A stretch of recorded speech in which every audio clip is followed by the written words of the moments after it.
अस्सलामु अलैकुम वरहमतुल्लाहि वबरकातुहू। आप सभी का फिर से इस्तकबाल किया जाता है ऑनलाइन एजुकेशन चैनल पर। आज हम उर्दू बाल भारती चौथी जमात सबक नंबर 20 सब्र का फल इस सबक का मुताला करेंगे। इसी तरह के और मज़ीद एजुकेशनल वीडियो देखने के लिए हमारे ऑनलाइन एजुकेशन चैनल को सब्सक्राइब करें, लाइक करें और बेल आइकन को दबाएं ताकि आपको आने वाले वीडियो की नोटिफिकेशन मिलती रहे। और इस वीडियो को ज़्यादा से ज़्यादा फॉरवर्ड कीजिए। तो आइए चलिए सबक की शुरुआत करते हैं। सबक नंबर 20 सब्र का फल। नानी अम्मा ईशा की नमाज़ पढ़कर जो ही अपनी चारपाई पर आकर बैठी, बच्चों ने उन्हें घेर लिया। सब एक साथ चिल्लाने लगे, नानी अम्मा कहानी, नानी अम्मा कहानी। सुनाती हो, ज़रा दम तो लो। और तुम लोग इस तरह शोर मचाओगे तो कैसे सुनाओगी? अच्छा, चीड़ी मीड़ी चुप। अस्मा ने मुंह पर उंगली रखते हुए कहा। सब बच्चे खामोश हो गए। नानी अम्मा ने खनकार कर गला साफ किया और पूछा, बताओ कौन सी कहानी सुनोगे? परियों की कहानी, आरिफ बोला। नहीं जादूगर की, रशीदा बोली। नहीं जंगली जानवरों की, इस्माइल ने ज़ोर देकर कहा। नानी अम्मा बोली, बच्चों ये कहानियाँ तो तुम हमेशा सुनते रहते हो।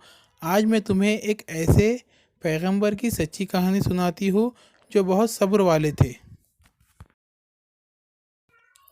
तमाम बच्चे हाथ बांधकर बैठ गए और नानी अम्मा ने कहानी सुनाना शुरू किया। हज़रत अय्यूब अलैहिस्सलाम अल्लाह के एक पैगंबर हो गुज़रे हैं। आप बहुत मालदार और खुशहाल थे।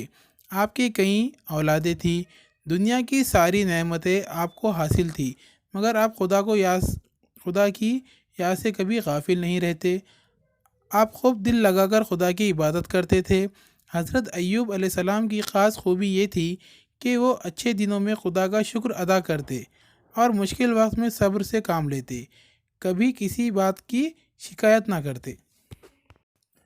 बच्चों, अल्लाह हमेशा अपने नेक बंदों का इम्तिहान लेता है।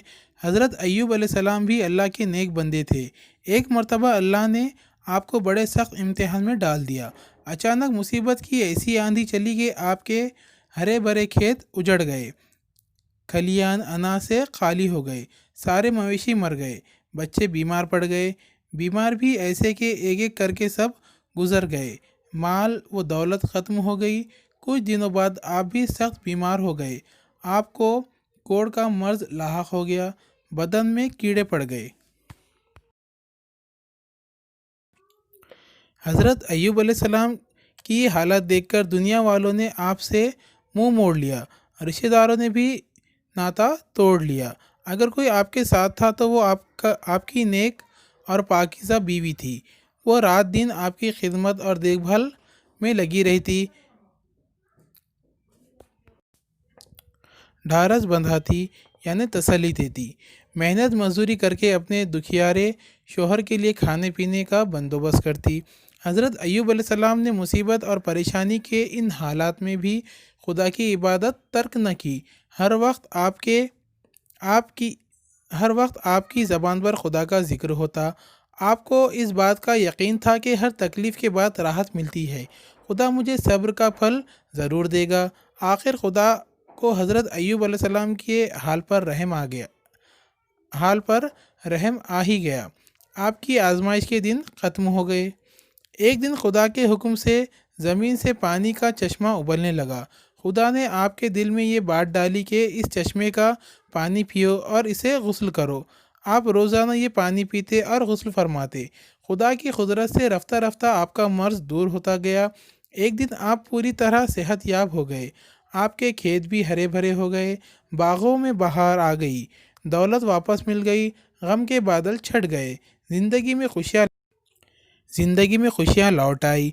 हज़रत अय्यूब अलैहिस्सलाम इम्तिहान में पूरे उतरे थे। कहानी ख़त्म होने के बाद नानी अम्मा ने पूछा, बच्चों बताओ तुमने इस कहानी से क्या सीखा? अस्मा, जो उम्र में सबसे बड़ी और सियानी थी, बोली, नानी अम्मा हमने सीखा कि सब्र का फल मीठा होता है। नानी अम्मा ने खुश होकर कहा, शाबाश, जाओ अब सब अपने अपने बिस्तर पर जाकर सो जाओ, सुबह स्कूल जाना है।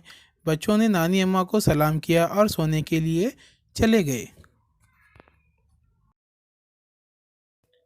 تو یہاں پر ہمارا سبق مکمل ہوتا ہے۔